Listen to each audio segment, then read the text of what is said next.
The massive alien ships floated silently above the planet like dark metal clouds. Admiral Korvax stood at the window of his command ship, looking down at the world they had just conquered.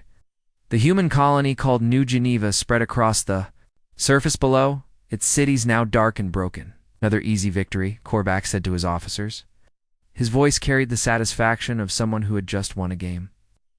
These humans fight like children with sticks. The other alien commanders laughed. They had been fighting across the galaxy for hundreds of years, crushing planet after planet. The humans on New Geneva had tried to fight back, but their weapons were old and weak. Their ships had been destroyed in less than a day. Their soldiers had fallen quickly. Commander Vex, Korvax's second-in-command, pulled up the battle reports on a screen. The humans used basic kinetic weapons, sir. Nothing we haven't seen before. Their shields couldn't even slow down our plasma cannons. What about their defenses? Korvax asked. Primitive. They had some missile platforms and energy barriers, but our scouts destroyed them easily. The human commander, someone called Li Teho, fought until the end. He kept sending the same message over and over, which was, Earth will remember this. Vex made a sound that might have been laughter, as if their home planet could do anything about it. Korvax nodded. Species, the Draxians, had been building their empire for 1,000 years. They had conquered hundreds of worlds, enslaved dozens of species. The humans were just another primitive race that had wandered into their territory. What do our spies tell us about Earth? Korvax asked. The same thing, sir. They have maybe 50 warships scattered across their system. Old designs, slow engines, weak weapons. Our intelligence says we could take their entire home planet in 3 days. The bridge crew began to relax. Some of them moved to the observation deck to watch the planet below. Others started planning their shore leave. After months of fighting, they had earned some rest. On the planet's surface, the human colonists had been gathered into camps. Most of them were scientists, farmers, and engineers who had come to New Geneva to start new lives. Now they were prisoners, waiting to be shipped off to work in the alien mines and factories. Dr. Park Saw-Young knelt in the ruins of her research laboratory, pretending to sort through damaged equipment. But she was actually working on something else entirely. Hidden in the wreckage was a small device that most people wouldn't notice. It looked like a broken computer, but it was actually a quantum communicator. For weeks, she had been sending information back to Earth, not just messages. Asking for help, but detailed scans of the alien ships, their weapons, their weaknesses. The aliens thought they had destroyed all human technology on the planet, but they had missed this one device. The third carrier has a weak point near the engine section, she whispered into the device. The dreadnoughts rotate their shields every 47 seconds. There's a gap in their formation when they change shifts. Every piece of information went straight to Earth through quantum channels the aliens couldn't detect. The human military had been studying every detail of the alien fleet for months. Above in orbit, the alien ships powered down to minimum energy. The crews began their celebration rituals. In the ship's dining halls, they told stories of their victories and mocked the humans they had defeated. Did you see how their captain kept fighting even when his ship was falling apart? One officer said. Stupid bravery, it got him killed. All humans are the same, another replied. I think courage can beat superior technology. But if the aliens had looked more carefully at their sensor readings, they might have noticed something strange. The human distress signals weren't just random calls for help. They were carefully structured, carrying massive amounts of data about the alien fleet's capabilities and positions. Captain Li Teho's final message hadn't been empty words. It had been a promise. On Earth, military commanders studied every detail that Dr. Park So-young and other hidden observers sent back. They analyzed the alien weapons, their shield patterns, their ship designs. Human scientists worked day and night to understand their enemies. The aliens thought they were dealing with a primitive species that had gotten lucky enough to reach the stars. They had no idea that humans had spent centuries perfecting the art of war against each other. They didn't know that human military doctrine was built on the simple principle that any enemy could be defeated if you study them long enough. As the alien fleet settled into their routine, automated systems began harvesting the planet's resources. The hegemony had done this 1,000 times before. Conquer, celebrate, harvest, move on. It was a system that had worked for centuries, but this time was different. This time, their enemy was taking notes. The alien celebration continued for days. They had no idea that each moment of their victory was being recorded, analyzed, and transmitted across the galaxy. They didn't know that somewhere in the darkness of space, other ships were already moving. The hegemony's third armada rested in orbit, confident in their superiority. They had won another easy battle against another primitive species. Soon they would move on to the next target, leaving behind another conquered world. They had no idea that their rest was about to end. Fleet had destroyed New Geneva's defenses. The hegemony ships floated in space like sleeping giants, their crews relaxed and confident. They had stripped the planet of its valuable resources and prepared thousands of humans for transport to slave camps across the galaxy. Admiral Corvax was reviewing reports from other conquered worlds when his sensor officer called out from across the bridge. "Sir, we have ships approaching from the outer system." Corvax looked up from his datapad without much interest. "Pirates? Traitors? Unknown, sir? They're coming from the direction of Earth." That got the Admiral's attention. He walked over to the sensor station and looked at the readings. 47 ships were moving toward them in a tight formation. They were still too far away to see clearly, but the computer was already analyzing their design. "Human ships," the sensor officer said. "They match the database profiles from Earth's military." Corvax almost laughed. 47 ships? "We have 300. He turned to his communications officer. "Send a message to the fleet. Tell all ships to prepare for combat, but don't worry too much about it. This should be over quickly." Around the bridge, the alien officers began to smile. They had been bored for months. A quick fight would be good entertainment. But as the human ships got closer, something felt wrong. They moved too smoothly, too perfectly. Their formation was tighter than anything the aliens had seen before. Most species flew their ships in loose groups, but these humans moved like they were connected by invisible wires. "Sir," the tactical officer said, "their lead ship is hailing us. Put it on screen." The view screen flickered to life, showing the bridge of a human ship. A man in a blue uniform stood at the center, his face calm and serious. His name tag read, "Kim Du-Hyen, Gemini Forces," the human said. "You have 30 seconds to begin evacuation of human civilians from the surface. This is your only warning." The alien bridge fell silent for a moment. Then Corvax began to laugh. His officers joined in, their laughter echoing through the ship. "Did you hear that?" Corvax said to his crew. "They're giving us warnings. 47 ships against 300, and they think they can make demands." He stepped closer to the screen, his expression turning cruel. "Human, you've made a mistake coming here. To show you what happens when you threaten the hegemony, I'm going to execute 100 of your people on the surface." Right now, the human captain's expression didn't change. "I see. Commander Choi, did you record that?" A woman's voice came. "From off-screen? Yes, sir." "Earth Command will want to hear it." "Good." Kim Du-Hyen looked directly at Corvax. "Shh. You have 25 seconds remaining." Corvax cut the transmission and turned to his weapons officer. "Target the human prison camps. Fire plasma cannons.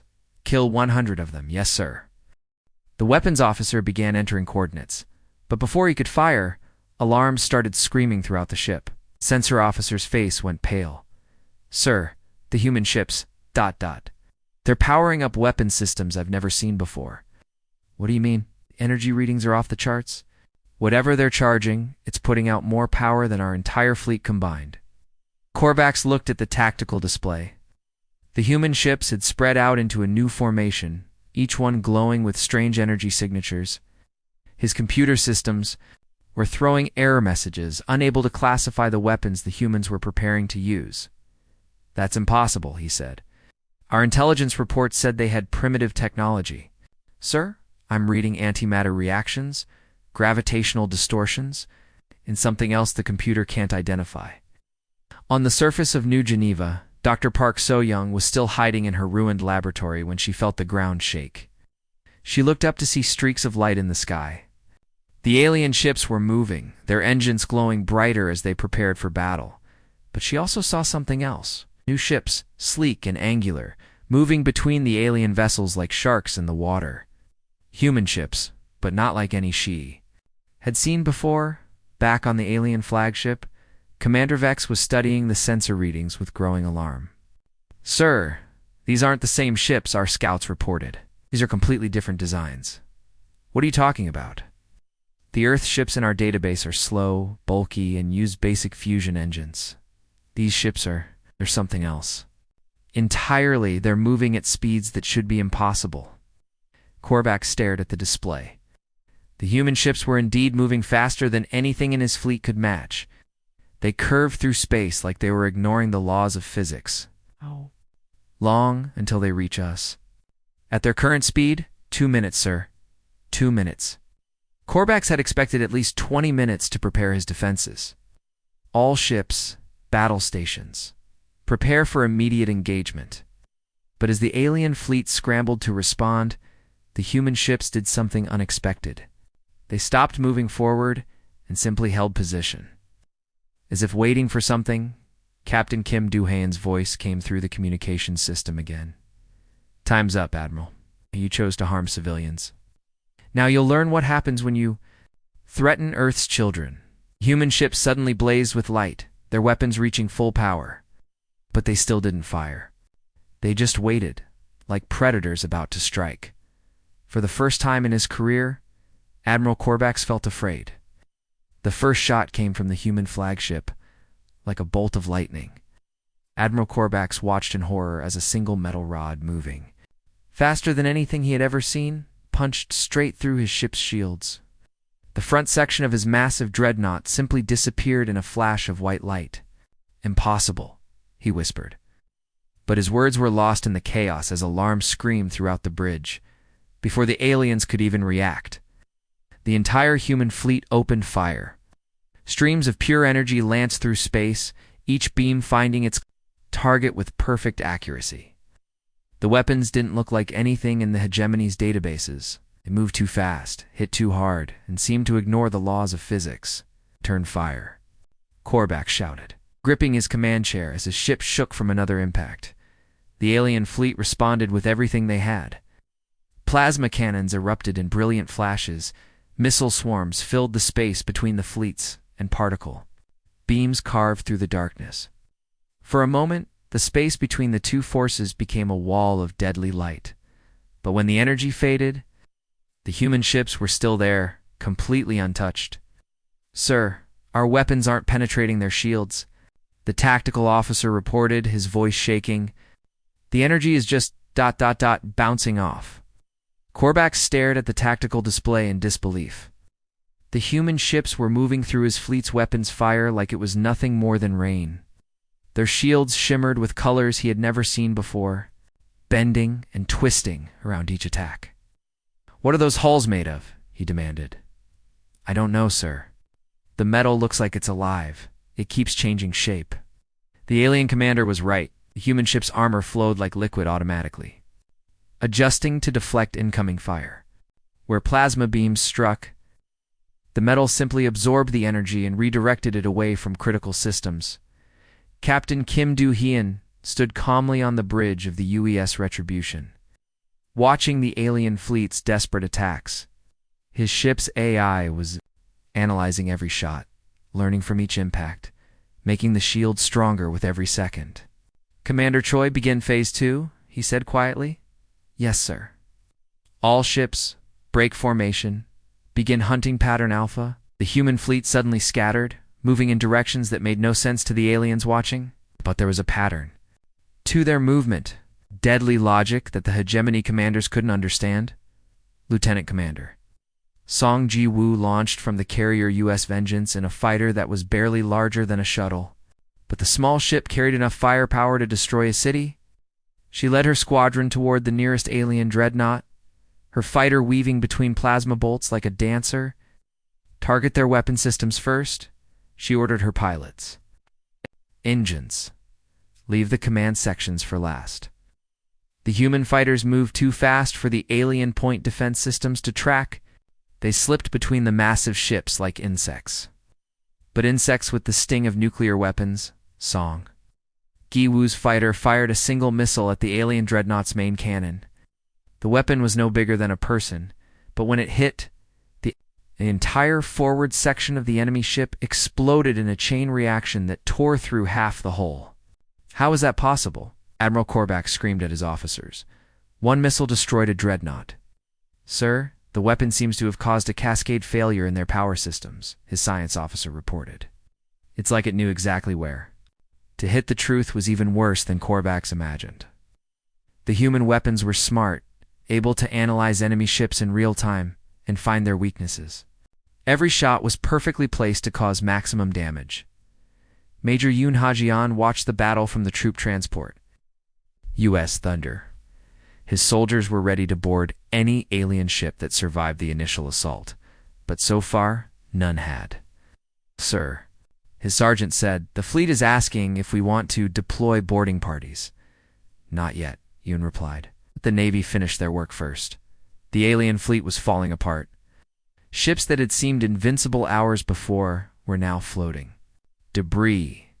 The few that tried to run found themselves trapped by gravity fields the humans had somehow created around the battle zone. Sir, we're trapped, Commander Vex reported to Admiral Korvax. Something is holding us in place. What do you mean trapped? The humans have created some kind of gravity well around the entire system. Our engines can't break free. Korvax looked. At the battle display, 3/4 of his fleet was gone, destroyed by weapons that shouldn't exist. The remaining ships were scattered and damaged, their crews panicking. How are they doing this? He demanded. Our intelligence, said they, were primitive. Engineer Kong Sujin worked frantically in the depths of the UES Retribution, her team capturing and analyzing pieces of destroyed alien ships. Every fragment told them something new about their enemy's technology. Captain, she reported over, the CUM system. We've identified 17 different weaknesses in their shield systems. Uploading the data to all ships now. Within seconds, the human fleet's weapons became even more deadly. Each shot was now perfectly calibrated to exploit the aliens' vulnerabilities.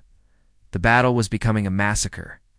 The proud hegemony fleet, which had conquered hundreds of worlds, was being torn apart by ships they had thought were inferior. Captain Kim, Duhaen's voice echoed across the communication channels, cold and precise. You wanted to see what humans do when cornered.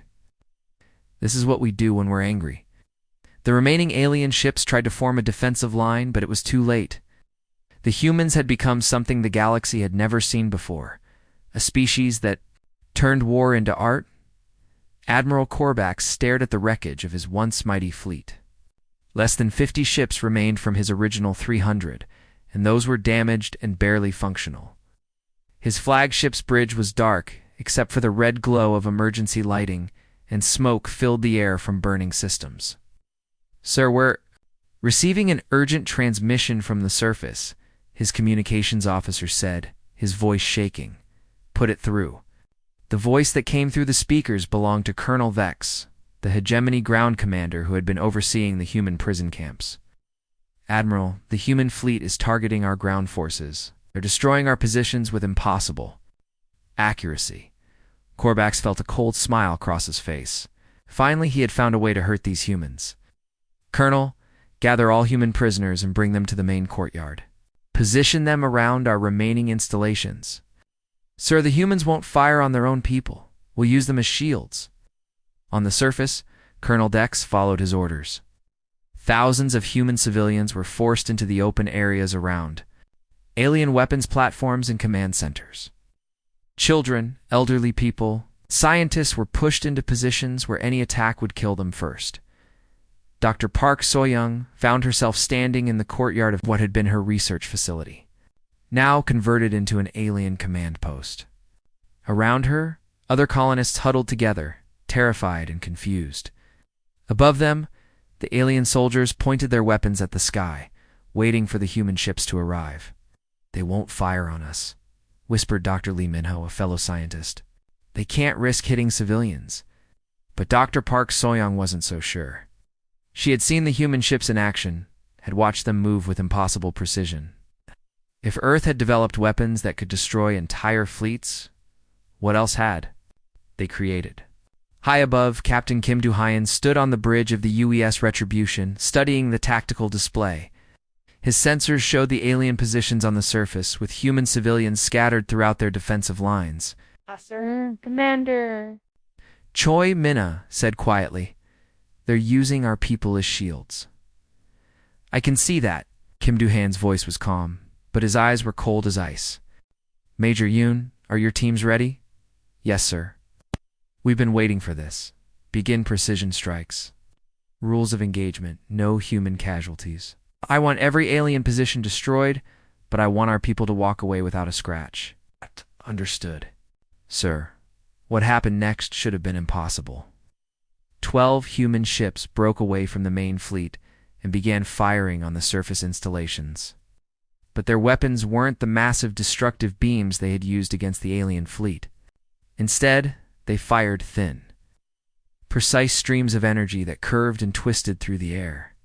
The first shot hit an alien weapons platform that was surrounded by human prisoners. The energy beams somehow bent around the civilians, striking only the alien equipment. The platform exploded in a shower of sparks, but the humans standing next to it weren't even singed. Oh, man. How are they doing that? Colonel Vec screamed into his communicator. "The shots are bending around the humans." "Oh, Dr. Park." Soyoung watched in amazement as another beam of light curved over her head, striking an alien soldier who was standing directly behind her. The alien simply vanished, turned to dust by the precise energy blast. While she remained completely unharmed, all around the courtyard the impossible was happening. Alien weapons, vehicles, and soldiers were being destroyed by shots that somehow avoided every human civilian. The energy beams twisted and curved like living things, finding their targets with supernatural accuracy. "Sir," the alien communications officer reported to Admiral Korvax, "all ground forces are reporting massive casualties. The humans are destroying everything while leaving their own people untouched. That's impossible." "Hey, sir, I'm watching the tactical display. Their weapons are somehow selective. They're only hitting our forces." Korvax realized his last advantage was gone. The humans weren't just technologically superior. They had weapons that could distinguish between friend and enemy with perfect accuracy. There was no way to use hostages against an enemy who could kill you while leaving their own people completely safe. "All remaining ships, retreat to the jump point," he ordered, leaving the system. But as the surviving alien vessels tried to flee, they discovered something terrifying. Now the space around them had been changed somehow. Their engines strained at maximum power, but they couldn't break free from the system. "Sir, we can't jump to hyperspace," the navigation officer reported. "Something is interfering with our engines." "What do you mean?" "The humans have created some kind of gravity field around the entire system. It's like being trapped in a giant net." One by one, the remaining alien ships were hunted down by the human fleet. The humans didn't just destroy them quickly, they seemed to be studying each ship as they killed it. Learning from every explosion, engineer Kong Soo-jin and her team worked frantically to analyze the alien technology from each destroyed vessel. "Captain, we've identified the power source for their shield systems. If we can replicate it, our own ships will be even stronger." The last alien destroyer tried to hide behind New Geneva's moon, but the human ships found it anyway. As it died, in a silent explosion, its final transmission reached the few escape pods that had managed to break free from the gravity well. Captain Kim Do-hyun's voice followed them into the darkness. "Tell your superiors that Earth remembers New Geneva. Tell them that humanity's fleet is coming, and we're bringing friends." The survivors who escaped carried a message that would terrify the hegemony. Humanity wasn't just advanced. They were something far worse. They were angry. 6 months after the Great Battle, New Geneva looked like a completely different world.